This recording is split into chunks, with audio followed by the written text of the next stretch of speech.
Hello दोस्तों, आप सब कैसे हैं। आई होप आप बहुत ही अच्छे होंगे और आप अपनी पढ़ाई को बेहतरीन तरीके से कर रहे होंगे और उम्मीद करते हैं कि आप अपनी पढ़ाई में मन तन धन को लगा के कर रहे होंगे।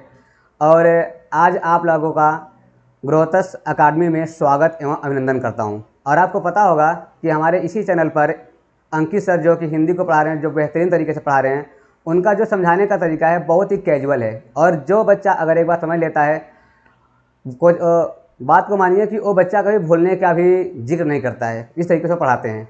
सो आज आपको पता होगा कि हमारा जो टॉपिक है वो है क्लास 9 का, जो कि सेल है, जिसमें कि जीव की मौलिक इकाई, ठीक है ना, जिसमें कि क्या पढ़ेंगे आप सेल के बारे में, उसके जो स्ट्रक्चर है उसके बारे में बेहतरीन तरीके से पढ़ने वाले हैं। सो हम लोग शुरू करते हैं अपनी क्लास को और देखते हैं आगे की ओर की क्लास में क्या क्या चीज़ें आपको मिलने वाले हैं। और इससे भी आपको इस तरीके से पढ़ाया जाएगा कि आप बहुत ही बेहतरीन तरीके से समझ पाएंगे, जिसे हम कह सकते हैं कि इंटरटेनमेंट के माध्यम से। ठीक है, चलिए आगे चलते हैं हम लोग अपनी क्लास की ओर।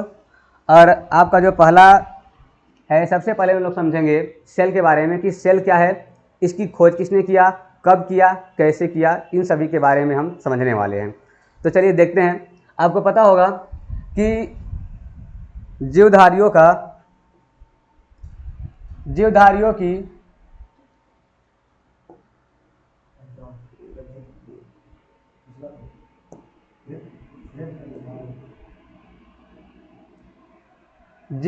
की आधारभूत संरचनात्मक एवं कार्यात्मक इकाई को कोशिका कहा जाता है, अतः सेल कहा जाता है। कहने का मतलब जो हमारे जीव हैं, ठीक है ना, जो जीवधारी हैं, चाहे आपके वो जंतु है, चाहे आपके वो क्या है, पादप है, उनकी जो शरीर का निर्माण हुआ है वो किससे हुआ है, तो वो आपके सेल से मिलकर के बना हुआ है, ठीक है ना, जिसे हम क्या कहते हैं। अब बहुत लोग कहते हैं कि जो सेल होता है वो छोटा होता है, बट ऐसा गलत है। सेल छोटा नहीं होता है, बल्कि ये सबसे छोटी क्या होती है कि संरचनात्मक और कार्यात्मक क्या होता है, इकाई होता है, यूनिट ऑफ सेल होता है, ठीक है ना। इसके आगे क्या है कि संसार के सभी जीव छोटी छोटी कोशिकाओं से क्या होते हैं, मिलकर के क्या होते हैं, बने होते हैं। मतलब कहने का मतलब जो हमारी बॉडी है वो किससे बने होते हैं, तो ये हमारी जो छोटी छोटी कोशिकाएं होती हैं ना, उनसे मिलकर के क्या होते हैं, बने होते हैं। अब एक बात आपको बता दें कि यहाँ पर क्या लिखा हुआ है कि कोशिका के अध्ययन को क्या कहते हैं, साइटोलॉजी कहते हैं। अब इसको याद करने का एक सबसे सिंपल सा तरीका क्या होता है, आपको पता होना चाहिए कि जो आपका कोशिका होता है, क्या जो आपका कोशिका होता है, कोशिका का जो आपका साइंटिफिक नेम होता है वो क्या होता है, वो होता है साइटो। क्या होता है, वो होता है आपका साइटो होता है, ठीक है ना। अब साइटो में क्या करेंगे, साइटो में अगर हम लॉजी को क्या कर देंगे, ऐड कर देंगे। क्या कर देंगे, अगर साइटो में हम लॉजी को क्या करेंगे, ऐड कर देंगे, तो क्या बन जाएगा, ये आपका साइटोलॉजी बन जाएगा। तो सिंपल वे में आप ये भी समझ चुके होंगे कि आपका जो कोशिका होता है उसे हम साइंटिफिक नेम में क्या बोलते हैं, तो उसे हम साइटो बोलते हैं, ठीक है ना। और अध्ययन को क्या कहते हैं, लॉजी कहते हैं। इसका मतलब क्या बन जाएगा, साइटोलॉजी बन जाएगा। चलिए आगे समझते हैं कि सर्वप्रथम कोशिका की खोज 1665 ईस्वी में रॉबर्ट हुक ने किया, किंतु इन्होंने जिस कोशिका का खोज किया था वो कोशिका कैसे थे, तो कोशिका क्या थे, वो आपके मरे हुए थे, क्या थे, मृत थे। इसलिए इन्हें हम क्या बोलते हैं, फादर ऑफ सेल बोलते हैं, या फिर फादर ऑफ साइटोलॉजी भी कहते हैं। बात समझ आ गई। कहने का मतलब ये है कि जो आपका सेल है, सेल का सबसे पहले खोज किसने किया था, तो उनका नाम था रॉबर्ट हुक। कौन थे वो रॉबर्ट हुक थे, जिन्होंने सेल का क्या किया कि खोज किया। अब एक कैसे खोज किया, इन्होंने सबसे पहले एक पेड़ के कार्क को काट कर तैयार किया। जैसे मान लीजिए हमारे पास एक पेड़ है, इसको उन्होंने क्या किया कि कार्क को काट करके उन्होंने क्या किया, तैयार किया।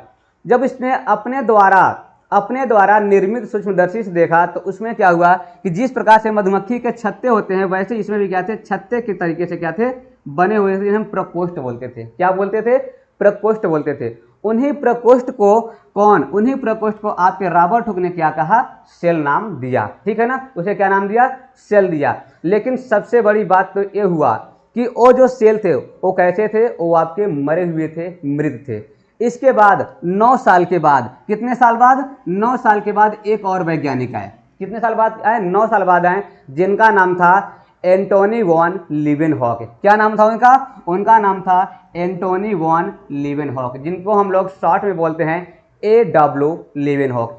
इन्होंने जिस सेल का खोज किया वो सेल कैसा था, तो वो आपका सेल जीवित था। कैसा था वो सेल, आपका जीवित था। अब इन्होंने उस सेल का खोज किया कहाँ से, तो वो सेल का खोज हुआ था कहाँ से आपके, वो आपके हुआ था पानी के अंदर से हुआ था। कहाँ से हुआ था वो पानी के अंदर से हुआ था, जिसे हम लोग बोलते हैं आर्क बैक्टीरिया। क्या बोलते हैं, आर्क बैक्टीरिया बोलते हैं हम लोग, ठीक है ना, आर्क बैक्टीरिया। तो ये आपका क्या था, जीवित सेल था। इसका खोज किसने किया, एंटोनी वॉन लीवेनहॉक। तो उम्मीद करते हैं कि आपको ये जो आपका पहला स्लाइड है इस पे कि जो आपको मैटर दिया है आपको अच्छे तरीके से समझ में आ गया होगा। एक बार इसे फिर समझ लेते हैं कि जो मरे हुए सेल था उसका खोज किसने किया था, तो उनका नाम था रॉबर्ट हुक। जो जीवित था उसका खोज किसने किया था, तो एंटोनी वॉन लीवेनहॉक ने किया था। कब किया, 1674 में। अब मरे हुए का खोज कब हुआ था, तो 1665 ईस्वी में। कोशिका के अध्ययन को क्या कहा जाता है, साइटोलॉजी।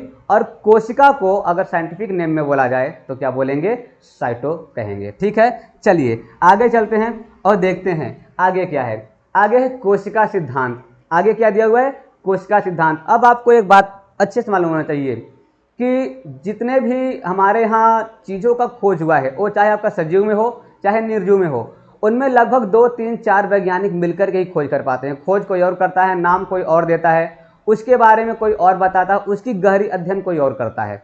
उसी प्रकार से अब यहाँ पे आपका क्या है, वो आपका है कोशिका सिद्धांत। क्या है, कोशिका सिद्धांत है, थ्योरी ऑफ सेल। अब इसको किसने दिया, तो जर्मन के वैज्ञानिक थे। कहाँ के थे, जर्मन के वैज्ञानिक थे, जिनका नाम था एम.जे. स्लाइडेन। क्या नाम था, एम.जे. स्लाइडेन थे। और एक का नाम था, उनका नाम था थियोडोर स्वान। क्या नाम था, थियोडोर स्वान। इन दोनों ने मिल करके ही क्या बताया, कोशिका थ्योरी दिया, मतलब सेल थ्योरी, इसके बारे में बताया कि कोशिका क्या करता है, कैसा होता है। ठीक है ना। तो कहाँ के लोग थे, ये लोग जर्मनी के थे। एक थे वनस्पति वैज्ञानिक जिनका नाम था एम.जे. स्लाइडेन, और एक थे आपके कौन से, आपका ये जो है कि एनिमल्स वैज्ञानिक थे, जिनका नाम क्या था, इनका नाम था आपका थियोडोर स्वान। इन्होंने बताया कि जो सेल होते हैं, जो आपके सेल होते हैं, क्या होते हैं, बहुत ही छोटे होते हैं, और इनके मिलने से ही क्या होता है कि आपके मतलब कि जो होते हैं जंतु का क्या होता है, निर्माण होता है। इन्होंने कुछ बात बोला, जैसे कि उन्होंने पहली बात क्या बोला, इन्होंने पहली बात कहा कि प्रत्येक जीव की उत्पत्ति एक कोशिका से होती है। मतलब जो भी जीव हैं वो किससे बने होते हैं, एक कोशिका से बने होते हैं। किससे, एक छोटी सी कोशिका से बने होते हैं। इसके बाद प्रत्येक जीव का शरीर एक या बहुत सी कोशिकाओं का बना होता है। जो आपके जीव होते हैं उनका जो आपका बॉडी होता है, वो जो बने होते हैं वो या तो एक कोशिका से या फिर अनेकों कोशिकाओं के मिलने से बने होते हैं। इसके बाद इन्होंने बात बोला कि प्रत्येक कोशिका एक स्वाधीन इकाई है। मतलब कि जो कोशिका होते हैं वो हमेशा क्या होते हैं, स्वतंत्र होते हैं, स्वाधीन इकाई होते हैं। इसके बाद तथापि सभी कोशिकाएं मिलकर कार्य करती हैं, फलस्वरूप एक जीव का निर्माण करते हैं। जब इसी प्रकार से अनेकों कोशिकाएं मिलकर के हमारी बॉडी का क्या करते हैं, निर्माण करते हैं। ठीक है ना। इसके बाद इन्होंने अगला बात क्या बोला, इन्होंने कहा कि कोशिका की उत्पत्ति की प्रक्रिया में केंद्रक मुख्य कार्यकर्ता या सृष्टिकर्ता के रूप में क्या करता है, भाग लेता है। जैसे कि आपको पता होगा कि जिस प्रकार से हम लोग रामायण महाभारत देखते हैं तो हम लोग को ये बार बार मालूम चलता है कि हमारे जो सृष्टिकर्ता हैं वो हमारे कौन हैं, वो हमारे ब्रह्मा जी हैं। उसी प्रकार से आपकी जो कोशिका की जो सृष्टि करता है वो कौन है, तो वो आपका होता है न्यूक्लियस, जिसको हम लोग क्या बोलते हैं, केंद्रक बोलते हैं। तो केंद्रक कौन है, तो भाई केंद्रक आपके कोशिका का क्या है, सृष्टिकर्ता माना जाता है। जिस प्रकार से हर एक स्कूल में एक आपके हेड प्रिंसिपल होते हैं, हेड टीचर्स होते हैं, उसी प्रकार से यहाँ पर भी हेड का काम कौन कर रहा है, तो न्यूक्लियस कर रहा है। चलिए आगे चलते हैं और देखते हैं सबसे छोटी कोशिका क्या होती है। अगर आपसे पूछा जाएगा कि इस ब्रह्मांड में सबसे छोटी कोशिका क्या होती है, तो हम लोग क्या बताने वाले हैं, उसका नाम है माइकोप्लाज्मा। आपको यहाँ पे दिख रहा होगा, ये आपका क्या है, माइकोप्लाज्मा है, जिसकी अगर हम बात करें माप की तो इसकी माप बहुत ही कम होता है। वो होता है 0.5 नैनो माइक्रोन से लेकर के कितना होता है, 1 नैनो माइक्रोन तक होता है। कितना होता है, 1 नैनो माइक्रोन तक इसकी क्या होती है, माप होती है, जो कि बहुत ही छोटा होता है, जिसे हम अपनी नग्न आंखों से कभी भी नहीं देख सकते। इसे देखने के लिए हम लोगों को इलेक्ट्रॉन सूक्ष्मदर्शी का क्या करना पड़ता है, प्रयोग करना पड़ता है। अब बात किया जाएगा सबसे बड़ी कोशिका। अगर बात किया जाएगा कि इस ब्रह्मांड की सबसे बड़ी कोशिका क्या है, तो भाई साहब वो आपका क्या होता है, शुतुरमुर्ग का क्या होता है, अंडा होता है। क्या होता है, शुतुरमुर्ग का अंडा होता है। और कभी गलती से शुतुरमुर्ग के अंडे को लेने मत पहुंच जाना, नहीं तो पता नहीं वहाँ से आप अंडे को तो नहीं उठा पाओगे, लेकिन आप पक्का वहाँ पे अंडा बन जाओगे, ठीक है ना। तो कृपया इस प्रकार का काम ना करें, ठीक है ना। ऐसी प्रैक्टिकल कहीं मत करना, क्योंकि वो इस प्रकार से मारेंगे कि आपको पता नहीं चलेगा और आपको चोट भी अच्छा लगेगा, ठीक है ना। तो अब इसकी अगर बात किया जाए कि भाई इसका जो वजन होता है, ये वजन कितना होता है, तो भाई साहब इसका वजन होता है लगभग 2 किलो से लेकर के कितना, 2 किलो से लेकर के 2.5 किलो तक इसका क्या होता है, वजन होता है, ठीक है ना। किसका, तो आपके शुतुरमुर्ग के अंडा का। ओके, चलिए अब आगे क्या है कि मानव शरीर की सबसे छोटी कोशिका क्या होती है। अभी तक आपने पढ़ा मतलब विश्व के बारे में, ठीक है ना, ब्रह्मांड के बारे में सबसे छोटी और सबसे बड़ी। अब बात किया जाएगा कि मानव शरीर के अंदर ना, मानव शरीर के अंदर सबसे छोटी कोशिका क्या होती है, तो उसे हम बोलते हैं शुक्राणु। उसे हम क्या बोलते हैं, उसे हम बोलते हैं शुक्राणु, जिससे हम लोग इंग्लिश में कहते हैं स्पर्म, ठीक है ना। और ये भी बता दें कि ये जो होता है केवल और केवल मेल पार्ट में होता है। किस में होता है, एक केवल और केवल किस में होता है, मेल पार्ट में होता है, जिसमें कि हम लोग कह सकते हैं कि शुक्राणु होता है। आपको पता होगा कि एक बूंद शुक्राणु में बात किया जाए या फिर 1 ml की बात कर लिया जाए, 1 ml शुक्राणु में लगभग 10 करोड़ आपके क्या होते हैं, स्पर्म होते हैं। एक बूंद में कितने होते हैं, लगभग 10 करोड़ क्या होते हैं, स्पर्म पाए जाते हैं। चलिए इसके बाद मानव शरीर की सबसे बड़ी कोशिका, अभी तो हमने पढ़ा कि मानव शरीर की सबसे छोटी कोशिका, अब पढ़ रहे हैं मानव शरीर की सबसे बड़ी कोशिका। तो क्या होता है, वो होता है आपका अंडाणु होता है। क्या होता है, अंडाणु, जिसे हम लोग इंग्लिश में कहते हैं ओवम, जो कि कहाँ पर होता है, किस में पाया जाता है, क्या ये आपके मेल पार्ट है क्या, जी नहीं भाई, मेल पार्ट गलती से मत बोल देना, ये क्या होता है, ये आपका फीमेल पार्ट होता है। क्या होता है, फीमेल पार्ट होता है। ओके, चलिए अब आगे समझते हैं बातों को। देखिए क्या है कि मानव शरीर की सबसे लंबी कोशिका, अब यहाँ पर एक बात याद रखिएगा, सबसे लंबी और सबसे बड़ी में अंतर होता है। अब कैसे पता चलेगा कि अंतर क्या होता है, सबसे बड़ी की बात होता है कि जिसका आयतन अधिक होता है उसे हम बड़ा कहते हैं, और जिसकी आपका हाइट अधिक होता है उसे हम क्या बोलते हैं, लंबा बोलते हैं। तो सबसे लंबी कोशिका कौन सी हो जाएगी, तो आपको पता होना चाहिए कि तंत्रिका कोशिका। क्या होता है, तंत्रिका कोशिका होता है, जिसे हम लोग क्या बोलते हैं, न्यूरॉन बोलते हैं। क्या बोलते हैं, न्यूरॉन। और आपको दिख रहा होगा कि यहाँ पर आपका क्या है, यही आपका क्या है, न्यूरॉन है। ओके, चलिए तो उम्मीद करते हैं कि आपको ये चीज़ बहुत ही बेहतरीन तरीके से समझ में आया होगा। और आपको ये भी बात पता होगा कि एक बार में अगर कोई कहे कि भाई मुझे सब कुछ हो जाए, तो भाई उम्मीद करते हैं कि लगभग 1% लोगों को तो हो जाता है, लेकिन जब आप इसे रिपीट करेंगे 1 से 2 बार, तो आपको कंफर्म है कि पूरी की पूरी चीज़ें आपकी माइंड में फिट हो जाएगी। चलिए अब आगे की ओर चलते हैं और देखते हैं क्या दिया हुआ है। आगे है, आपको यहाँ पे पता होना चाहिए कि जो कोशिका होता है, जो सेल होता है, उसे मेनली रूप से कितने भागों में, 2 भागों में क्या किया गया है, इसे बांटा गया है। कितने भागों में बांटा गया है, मेनली रूप से 2 भागों में बांटा गया है। पहला आपका होता है पादप कोशिका, जिसे हम बोलते हैं प्लांटी सेल, और आपका दूसरा होता है एनिमल सेल, जिसे बोलते हैं हम लोग क्या बोलते हैं, जंतु कोशिका बोलते हैं, ठीक है ना।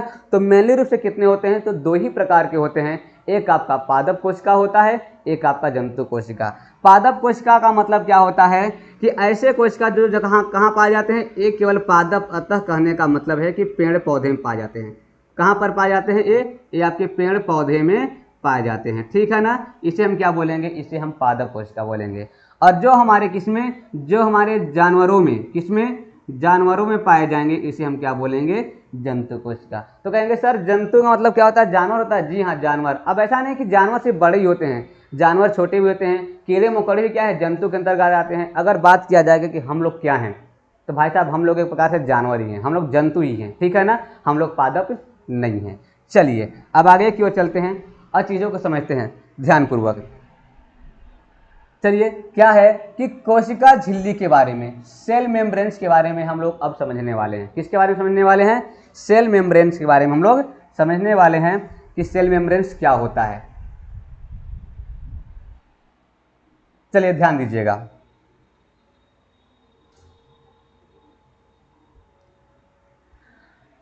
कोशिका के सभी अवयव एक झिल्ली के द्वारा घिरे रहते हैं, इसे हम क्या कहते हैं, इसे हम सेल मेम्ब्रेन्स कहते हैं, इसे हम क्या कहते हैं, कोशिका झिल्ली कहते हैं, ठीक है ना। मतलब कहने का मतलब ये है कि जो आपका सेल मेम्ब्रेन्स होता है वो क्या होता है कि कोशिकाओं को क्या किया होता है, वो एक प्रकार से ढके होता है, एकरे क्या होता है, झिल्ली के माध्यम से।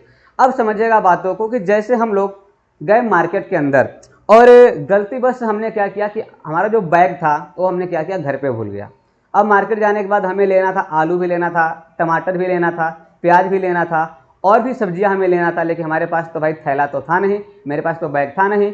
तो हमने फिर क्या किया कि सब्जी वाले से कहा कि भैया एक काम करिए, आप मुझे इन सभी को एक थैली में भरकर दे दीजिए, एक पन्नी में भर कर दे दीजिए। हम लोग बोलते हैं झिल्ली बोलते हैं, किसी किसी जगह पर उसे क्या कहते हैं, झिल्ली बोलते हैं। तो वही झिल्ली होता है। कहने का मतलब कि कोशिकांगों को, जो कोशिकांग का जो मेन आवरण होता है उसी को हम क्या बोलते हैं, कोशिका झिल्ली कहते हैं। ठीक है ना।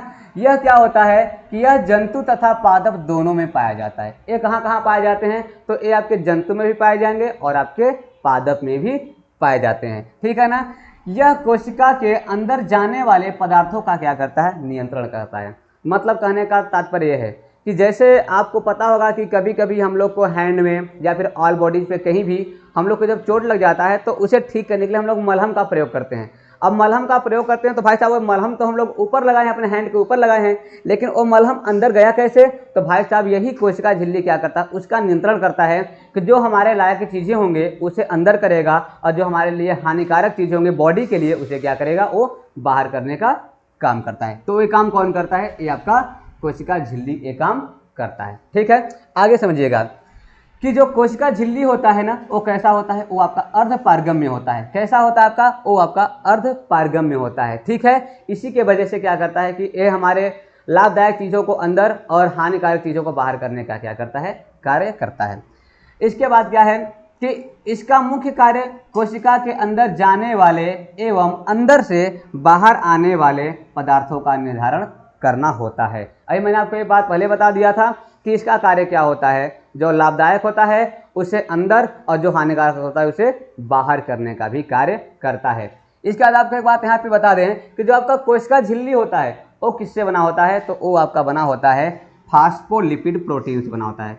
किससे बना होता है, तो फास्फोलिपिड प्रोटीन का बना होता है। ठीक है ना, फास्फोलिपिड प्रोटीन का बना होता है। ओके, चलिए अब आगे समझते हैं हम लोग चीज़ों को और ध्यान देते हैं कि आगे हमारे पास क्या है। ठीक है, चलिए तो आगे हमारे पास क्या है कि जैसे आपको पता होगा कि अभी मैंने आपको बताया कोशिका झिल्ली जिसे हम लोग बोलते हैं सेल मेम्ब्रेन। क्या बोलते हैं, हम लोग बोलते हैं सेल मेम्ब्रेन। इसके बाद अब आपको समझाने वाले हैं हम कि कोशिका भित्ति के बारे में। किसके बारे में समझाने वाले हैं, कोशिका भित्ति के बारे में आपको हम समझाने वाले हैं। ध्यान दीजिएगा कि कोशिका भित्ति क्या होता है।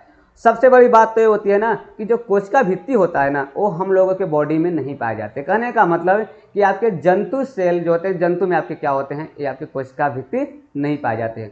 तो फिर सर ये पाया कहाँ जाता होगा, तो ये आपके पाए जाते हैं किसमें, ये आपके पाए जाते हैं पादप सेल में। किसमें पाए जाते हैं आपके, ये आपके पाए जाते हैं पादप सेल में, प्लांटी सेल में पाए जाते हैं। इसके बारे में समझते हैं कि यह केवल और केवल कहाँ पाया जाता है, तो पादपों में पाया जाता है। ये बात मैंने आपको पहले ही बता दिया। ठीक है। और यह बना किसका होता है, तो यह सेलुलोज की बनी होती है। किसकी बनी होती है, सेलुलोज की बनी होती है। अब ऐसा नहीं कि अगर आपके पास सेलुलोज नहीं दिया रहेगा तो आप वहाँ पे गलत करके चले आओगे, नहीं, वहाँ पर कुछ चीज़ें और आपको देखना है। जैसे कि आपका सेलुलोज हो गया, एक आपका हेमी सेलुलोज होता है। क्या होता है, हेमी सेलुलोज होता है। ठीक है ना, उसको यहाँ पे लिख दे रहे हैं कि हेमी सेलुलोज, हेमी सेलुलोज। और एक आपका होता है पेक्टी सेलुलोज। क्या होता है, एक आपका होता है पेक्टी सेलुलोज। तो ये आपका अगर वहाँ पे ऑप्शन में दिया रहेगा हेमी सेलुलोज और पेक्टी सेलुलोज तो हम दोनों वहाँ पर कर सकते हैं। ठीक है ना। इसके बाद क्या है कि यह कोशिका को निश्चित आकार एवं आकृति बनाए रखने में क्या करता है, मदद करता है, सहायता करता है। कहने का मतलब आपको देखा होगा कि जो पेड़ पौधे होते हैं उनका एक आकार निश्चित होता है। ऐसा नहीं कि कहीं पे ज़्यादा मतलब कि मोटे होते हैं, कहीं पे बहुत कम मोटे होते हैं, ऐसा नहीं होता है। उनका एक आकार होता है, तो उस आकार का देने का कार्य कौन करता है, तो आपका एक कोशिका भित्ति ही करता है। अब देखिए जैसे कि कोशिका भित्ति क्या होता है कि बहुत ज़्यादा हार्ड होता है। कैसा होता है, हार्ड होता है, बहुत ज़्यादा मतलब कठोर होता है। अगर उस पर 2 लाठी अगर वार कर भी दिया जाए तो उसे उतना फर्क नहीं पड़ता। अगर हम लोगों को कोई अगर 2 लाठी मार दे तो भाई साहब हम लोग वहाँ से उठने के लिए हम लोग को 2-3 दिन टाइम लग जाएगा। तब उठ कर कहीं जा सकते हैं, ठीक है ना।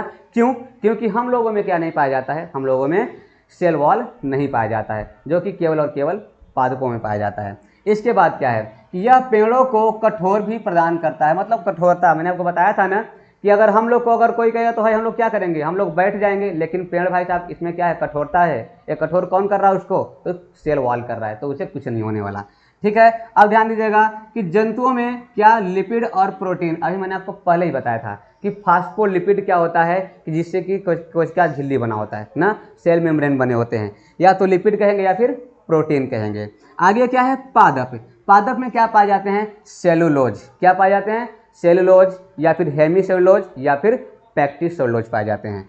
जीवाणुओं में भी क्या होता है कि उसका एक आवरण होता है, जो किसका बना होता है, तो आपका बना होता है पेप्टिडोग्लाइकन का बना होता है। किसका बना होता है, पेप्टिडोग्लाइकन का बना होता है। इसके बाद आपका कवक होता है। कवक किसका बना होता है, तो कवक का जो आवरण बना होता है वो बना होता है काइटिन का, ठीक है ना। सो उम्मीद करते हैं कि आपको ये चीज़ें बहुत ही बेहतरीन तरीके से समझ में आया होगा। चलिए अब हम लोग आगे की ओर चलते हैं और देखते हैं कि हमारे आगे क्या दिया हुआ है, क्या समझना है आप लोग को। लेकिन हाँ, आप अगर धैर्यपूर्वक समझेंगे तो आपको मज़ा आएगा, नहीं तो अगर आप केवल ऐसे ही इंटरटेनमेंट के लिए सोचेंगे भाई चलो देख लेते हैं, जो होगा देखा जाएगा, तो ऐसे में नहीं आएगा। क्योंकि किसी ने कहा है कि आप 5 किताब पढ़ने से अच्छा है कि आप एक ही किताब को 5 बार पढ़िए, फिर 5 किताब को आप तो ऐसे ही धुआं कर देंगे, आपको भी नहीं पता चलेगा कि हम कैसे कर लेंगे, ठीक है। चलिए आगे की ओर चलते हैं और ध्यान देते हैं आगे क्या है। आगे आपके पास है केंद्रक। क्या दिया हुआ है, आगे आपके पास केंद्रक दिया है। हम समझने वाले हैं केंद्रक के बारे में कि केंद्रक क्या होता है। आपको मैंने पहले ही बता रखा था कि जिस प्रकार से स्कूल में हेड टीचर होते हैं, प्रिंसिपल होते हैं, वैसे हमारे सेल के अंदर क्या होते हैं, केंद्रक होते हैं, न्यूक्लियस होता है। ये उन्हें क्या करता है कि देख रेख काम जो होता है वो कौन करता है, वो आपका केंद्रक करता है। जैसे स्कूल में कौन टीचर पढ़ा रहा है, कौन टीचर नहीं पढ़ा रहा है, वो आपके जो प्रिंसिपल होते हैं वो क्या करते हैं, वो घूमते रहते हैं देखने के लिए। लेकिन यहाँ पे जो केंद्रक है वो घूमेगा नहीं। क्यों नहीं घूमेगा, क्योंकि इसका एक अस्थायी जगह है, वो वहीं पे बैठा रहेगा, बस वहीं से क्या करेगा, स्ट्रक्चर देता रहेगा कि भाई वो काम नहीं कर रहा है, भाई वो काम नहीं कर रहा है। वही आपको यहाँ पे समझना है इसके बारे में, ठीक है ना। तो समझिएगा क्या है कि जो आपका केंद्रक होता है, क्या जो आपका क्या होता है, जो आपका केंद्रक होता है, कोशिकाओं के मध्य में एक रचना होती है। मैंने क्या बताया कि इसका एक जगह होता है, परफेक्ट जगह होता है, जो कि सेंटर में पाया जाता है। कहाँ पाया जाता है, सेंटर। अब नाम से ही पता चल रहा है कि केंद्रक, केंद्रक का मतलब सेंटर में, ठीक है ना।